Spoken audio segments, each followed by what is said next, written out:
જો ગોંડલ માર્કેટ યાર્ડમાં 100 રૂપિયાથી લઈ અને 500 રૂપિયા ડુંગળીનો ભાવ મળી રહ્યો હોય તો આપણે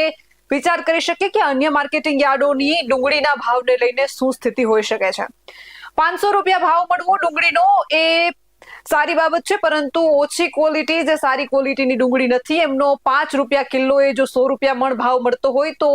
1 કિલો ડુંગળીનો ભાવ 5 રૂપિયા જેટલો આશરે થાય છે। તો ખેડૂતો માટે આ સ્થિતિ ખૂબ કપરી અને ખરાબ કહી શકાય। સામાન્ય માર્કેટમાં બજારમાં જે છે પાણીની બોટલ પણ 10 રૂપિયામાં મળે છે, નાના બાળકોની ચોકલેટ પણ 5 રૂપિયામાં મળે છે, ત્યારે ખેડૂતોની મહામૂલી જણસી ડુંગળી જે 4 મહિના ખેડૂત મહેનત કરીને પકવે છે એમાં કેટલો બધો ખર્ચ કરે છે, પછી એ ખાતરનો હોય, જંતુનાશક દવાનો હોય, એના નિંદામણનો હોય કે પછી ખેતરમાંથી ડુંગળીને ઉપાડવાનો હોય, એમના પાન કાપવાનો હોય, અનેક ખર્ચો ખેડૂત કરે અને એ ડુંગળીનો ભાવ ખેડૂતોને 1 કિલોનો 5 રૂપિયા આસપાસ મળતો હોય તો એ ખેડૂત માટે ખૂબ કપરી અને